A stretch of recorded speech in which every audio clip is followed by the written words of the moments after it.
এবারের বিজেপি সরকারের মন্ত্রীদের তালিকায় চমক দিয়ে স্থান পেয়েছেন অশোক কীর্তনিয়া। সীমান্ত শহর বনগাঁর বিধায়কের এই উত্থানের খবর ছড়াতেই খুশির হাওয়া গোটা বনগাঁ জুড়ে।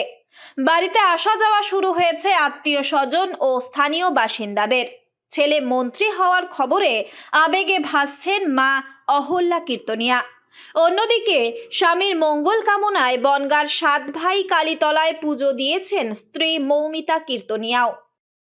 হ্যাঁ, আমি তো খুবই আনন্দিত এবং আনন্দে আমি কথা বলতেই পারছি না, ভাষা হারিয়ে ফেলেছি। তারা আজকে এত ভালো একটা জায়গা তাকে করে দিয়েছে এবং এত মানে ভালো কাজ করার সুযোগ করে দিয়েছেন। সাধারণ মধ্যবিত্ত পরিবার থেকে উঠে আসা অশোক কীর্তনিয়ার রাজনৈতিক পথ চলার পিছনে রয়েছে দীর্ঘ লড়াই ও সংগ্রামের কাহিনী। পরিবার সূত্রে জানা গিয়েছে, ছোটবেলা থেকেই পড়াশোনায় মেধাবী ছিলেন তিনি। অল্প বয়স থেকেই ব্যবসার প্রতি আগ্রহ ছিল প্রবল। পরিবারের আর্থিক পরিস্থিতির কথা ভেবে খুব অল্প বয়সেই ব্যবসায় নামেন। পরবর্তীকালে সেই ব্যবসায় তাঁর জীবনের মোড় ঘুরিয়ে দেয়।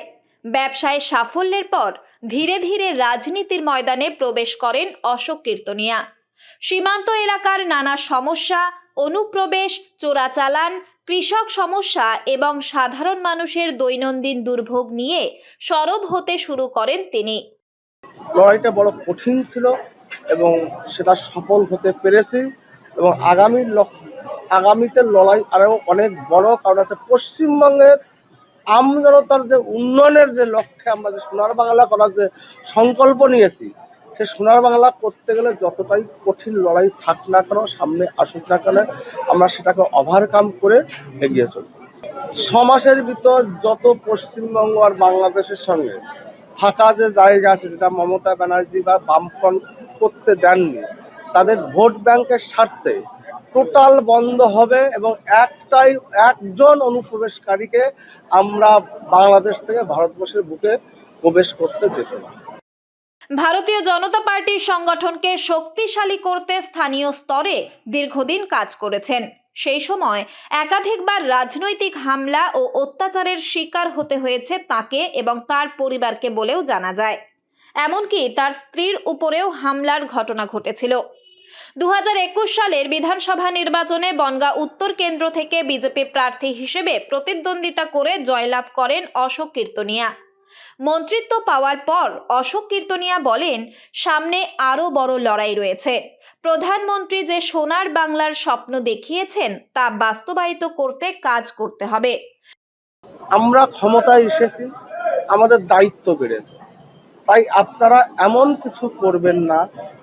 ভারতীয় জনতা পার্টি যে আইডিওলজিতে বিশ্বাসী, তাতে সেখানে কোনো আঘাত লাগুক এবং সমগ্র রাজ্যবাসীর কাছে আমার তরফ থেকে একটাই বার্তা থাকবে, আমাদের প্রধানমন্ত্রী যে সব সংকল্প দেখিয়ে দিয়ে গেছেন, আমাদের স্বপ্ন দিয়ে গেছেন পশ্চিমবঙ্গকে সোনার বাংলা বানানোর, সেটা আপনাদেরকে সঙ্গে নিয়ে আমরা পশ্চিমবঙ্গের শ্যামাপ্রসাদ মুখার্জি যে পশ্চিমবঙ্গ, সে পুনরায় তাকে পুনঃপ্রতিষ্ঠিত করবে।